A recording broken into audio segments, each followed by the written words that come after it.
Assalamualaikum warahmatullahi wabarakatuh. Salam Pramuka. Apa kabar adik-adik? Ada yang tahu nggak nih kira-kira materi larut hari ini apa? Perlu diketahui adik-adik, tanggal 25 Januari diperingati sebagai Hari Gizi Nasional. Sebelumnya, adik-adik udah pada tahu belum nih apa itu gizi dan manfaatnya? Simak video berikut ini ya. Pentingnya gizi bagi remaja. 1. Masa remaja. Masa remaja diartikan sebagai masa transisi antara masa anak-anak dan masa dewasa. Menurut Peraturan Menteri Kesehatan Nomor 25 Tahun 2014, usia remaja adalah kelompok usia 10-18 tahun, yang mana usia ini terjadi pertumbuhan fisik dan kematangan biologis yang menyebabkan terjadi perubahan beberapa organ pada tubuh. Masa remaja diidentifikasikan pada kondisi psikologi di mana seseorang cenderung berani mengambil resiko terhadap apa yang dilakukannya, menyukai petualangan dan tantangan, keinginan ingin tahunya besar, dan pemikiran belum matang. 2. Pentingnya gizi seimbang. Pemenuhan gizi seimbang sangat penting pada masa remaja. Gizi pada masa ini sangat penting baik untuk pertumbuhan fisik, perkembangan dan maupun kematangan seksual. Sehingga asupan makanan dan minuman sehari-hari remaja harus cukup menyediakan energi, protein, lemak, vitamin, mineral, dan air yang cukup. Masalah gizi pada remaja. Yang pertama, gangguan makanan. Gangguan makanan adalah masalah yang sering dialami pada usia remaja. Yang menduduki peringkat tertinggi pada gangguan makanan adalah bulimia nervosa dan anorexia nervosa. Bulimia nervosa adalah keadaan seseorang yang ingin mengkonsumsi makanan dalam jumlah yang banyak tetapi tidak ingin gemuk. Sehingga orang-orang yang mengalami gangguan ini akan terjadi penyimpangan, yaitu berusaha memerintahkan kembali makanan yang telah dimakan. Anorexia nervosa. Anorexia nervosa merupakan keadaan seseorang yang mengkonsumsi makanan dengan jumlah terlalu sedikit. Keadaan ini sering terjadi pada wanita yang sangat terobsesi untuk memiliki badan yang ramping, sehingga timbul pemikiran bahwa dia tidak pernah merasa cukup ramping. Kurang energi kronik. Masalah ini terjadi jika seseorang kekurangan asupan energi dalam jangka waktu yang lama. Kondisi ini sering terjadi pada wanita yang apabila terus berlanjut pada masa kehamilan akan beresiko melahirkan bayi yang dengan berat badan yang rendah. Yang ketiga, anemia. Anemia merupakan keadaan di mana seseorang kekurangan sel darah merah pada tubuhnya, yang mana sel darah merah berfungsi untuk mengedarkan oksigen yang membawa asupan makanan pada tumbuhan. Anemia disebabkan karena seseorang tidak mencukupi makanan yang mengandung zat besi yang cukup. Cara menanggulanginya yaitu dengan mengkonsumsi makanan sumber zat besi yang terdapat pada daging merah, telur ayam, dan kacang-kacangan. Anemia dapat menyebabkan tubuh lemah, letih, lesu, lungai, dan lelah. 4. Obesitas. Obesitas merupakan keadaan di mana seseorang mengalami berat badan berlebih dan juga terjadi penimbunan lemak yang berlebih. Hal ini terjadi karena seseorang mengkonsumsi makanan dengan jumlah yang terlalu banyak dengan kandungan tinggi energi. Obesitas dapat meningkatkan risiko penyakit degeneratif seperti obesitas, jantung koroner, dan gagal ginjal. Perhitungan status gizi. Kita akan lebih tepat dalam mengkonsumsi makanan sesuai dengan kebutuhan gizi kita setelah mengetahui status gizi. Status gizi dapat dihitung dengan rumus IMT, yaitu dengan cara membandingkan berat badan dan tinggi badan. Kemudian hasil yang diperoleh dapat dikategorikan berdasarkan pedoman gizi tahun 2014.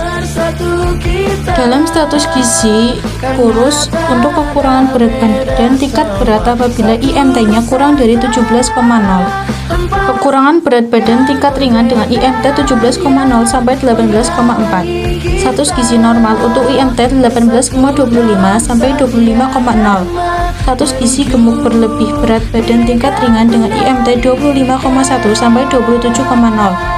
kelebihan berat badan tingkat berat dengan IMT lebih dari 27,0, sehingga kita ketahui bahwa status gizi seseorang tidak hanya tergantung pada berat badannya tetapi juga pada tinggi badan. Kebutuhan gizi remaja. Di Indonesia, kebutuhan gizi didasarkan pada angka kecukupan gizi tahun 2018 yang digunakan sebagai pedoman yang dinilai dapat mencukupi kebutuhan gizi secara umum. Kebutuhan gizi digambarkan sebagai energi yang diukur dengan kalori yang diperlukan untuk melakukan aktivitas fisik sehari-hari. Secara umum, remaja laki-laki memerlukan lebih banyak energi daripada perempuan. Secara normal, energi diperoleh dari karbohidrat 50-60%, protein 10-15%, lemak 25-30%. Namun, bagi remaja yang memiliki status gizi kurus dapat menambahkan asupan energi sebanyak 40-45% dari kebutuhan energi total, dan dianjurkan untuk mengkonsumsi asupan energi dengan bahan makanan padat energi dan protein. Sedangkan bagi remaja yang memiliki status gizi lebih dari kebutuhan dapat mengurangi 400-1000 kalori per hari. Macam-macam kebutuhan gizi remaja. Yang pertama, karbohidrat. Sumber energi yang pertama berasal dari karbohidrat. Untuk remaja secara umum dengan status gizi normal dapat diketahui dari beberapa tabel. Namun, bagi remaja yang memiliki berat badan kurang dari normal, maka dianjurkan untuk mengkonsumsi karbohidrat yang lebih. Dan untuk memiliki berat badan lebih dianjurkan untuk sedikit mengurangi karbohidrat. Contoh makanan yang mengandung karbohidrat seperti yang biasa kalian lihat ada nasi, mie, jagung, umbi-umbian, dan produk tepung-tepungan. Yang kedua, protein. Peranan protein yang utama adalah memelihara dan mengganti sel yang rusak serta pengatur fungsional organ tubuh. Kebutuhan protein bagi remaja masih cukup tinggi dikarenakan masih berlangsungnya proses pertumbuhan. Sumber protein yang utama berasal dari ikan, ayam, tempe, tahu, dan kacang-kacangan. Berikut adalah kebutuhan protein remaja yang secara umum. Bagi remaja yang memiliki berat badan kurang dari normal, maka dianjurkan untuk mengisi protein lebih banyak 2-2,5 kg berat badan per hari. Sedangkan bagi yang berat badannya lebih dianjurkan untuk mengkonsumsi 1-1,5 kg berat badan per hari. Contoh makanan yang mengandung protein adalah daging, telur, susu, ikan, tempe, tahu, dan kacang. Lemak. Lemak merupakan sumber energi yang dapat disimpan dalam tubuh sebagai cadangan energi. Berikut adalah kebutuhan lemak pada remaja secara umum, namun bagi remaja yang berat badannya kurang dari normal dianjurkan untuk mengkonsumsi lemak 10-25% dari bahan makanan seperti minyak dan margarin. Dan bagi remaja yang berat badan berlebih dianjurkan untuk mengkonsumsi lemak sebanyak 20-26% dari energi total dengan bahan makanan dari lemak yang tak jenuh, misalnya minyak kelapa sawit, minyak kedelai, dan minyak jagung. Vitamin, mineral, dan serat. Vitamin dibutuhkan untuk mengatur berbagai metabolisme dalam tubuh, mempertahankan fungsi berbagai jaringan, serta mempengaruhi dalam pembentukan sel baru. Mineral diperlukan dalam tubuh dengan jumlah yang sedikit, namun peranannya sangat penting dalam proses metabolisme tubuh. Serat diperlukan untuk memperlancar buang air besar. Serat juga memberikan rasa kenyang lebih lama. Gizi seimbang. Gizi seimbang sangat diperlukan seseorang untuk mempertahankan status gizi normal dan berat badan yang normal. Gizi seimbang adalah susunan pangan sehari-hari yang mengandung zat gizi dengan jumlah yang sesuai dengan kebutuhan tubuh dengan memperhatikan prinsip keanekaragaman fisik, perilaku, penerapan hidup bersih dan sehat, dan mempertahankan berat badan normal untuk mencegah masalah gizi. Isi piringku. Untuk menerjemahkan makanannya sesuai dengan kebutuhan tubuh kita, Kementerian Kesehatan mengeluarkan panduan berupa isi piringku. Isi piringku adalah panduan yang menunjukkan sajian makanan dan minuman pada setiap kali makan. Pada isi piringku seperti yang terlihat pada gambar, dianjurkan untuk mengkonsumsi sumber makanan pokok dan sayuran masing-masing 1/3 piring lauk dan buah-buahan masing-masing 1/6 dari piring. Minum air putih 8 gelas per hari, melakukan aktivitas fisik minimal 30 menit per hari, dan cuci tangan menggunakan sabun. Terima kasih. Gimana nih adik-adik, udah paham belum tentang gizi seimbang? Kakak harap penerapan gizi seimbang bisa kalian lakukan untuk kesehatan adik-adik dengan makan makanan dengan gizi yang seimbang. Setelah memenuhi gizi yang seimbang, kalian juga harus menerapkan perilaku hidup bersih dan sehat. Kalian tahu nggak sih apa itu perilaku hidup bersih dan sehat? Simak video berikut ini ya. Perilaku hidup bersih dan sehat. Jika ingin hidup sehat, maka harus berperilaku hidup bersih dan sehat. Apa itu perilaku hidup bersih dan sehat? Perilaku hidup bersih dan sehat adalah suatu kegiatan yang dilakukan secara sadar guna menolong diri sendiri untuk terhindar dari penyakit. Berbicara tentang perilaku hidup bersih dan sehat, kita harus memperhatikan pola hidup sehat. Pola hidup sehat adalah suatu gaya yang mempengaruhi kesehatan seperti pola makan, pola istirahat, kebersihan, dan olahraga. Pola makan. Tubuh kita tentu saja memerlukan makanan supaya tubuh kita dapat melakukan aktivitas dengan baik. Pola makan yang baik harus berpedoman pada gizi seimbang. Gizi seimbang adalah susunan makanan sehari-hari yang mengandung zat gizi dalam jenis dan jumlah yang diperlukan oleh tubuh kita seperti vitamin A, vitamin B, vitamin D, dan masih banyak lagi.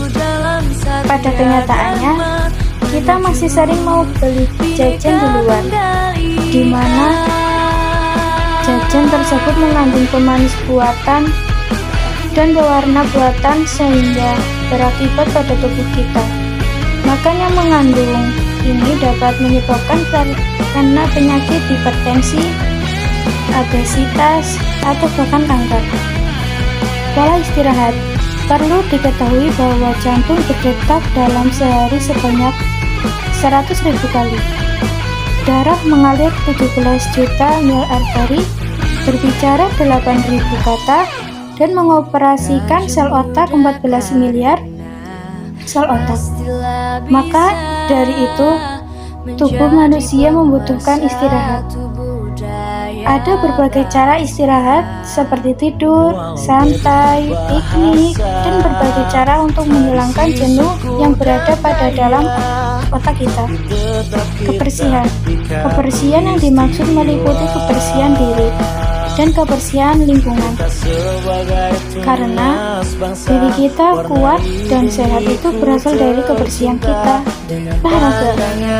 Dengan berolahraga, tubuh akan lebih fresh dan dapat menurunkan resiko penyakit. Jika kamu tidak mau berolahraga dan panas-panasan, kamu dapat melakukan olahraga di rumah seperti push up, sit up, dan naik turun tangga. Olahraga yang baik dilakukan dengan kali dalam seminggu. Dalam sekali berolahraga, waktu yang ideal adalah 30 menit. Terima kasih. Apakah ada pertanyaan dari pengertian hidup bersih dan sehat? Nah, itu tadi video penjelasan tentang gizi dan PHBS ya adik-adik. Silahkan dipelajari dan diterapkan di kehidupan sehari-hari kalian. Jika ada pertanyaan, tanyakan saja di kolom komentar. Sekian dari kakak. Wassalamualaikum warahmatullahi wabarakatuh. Salam rahmat.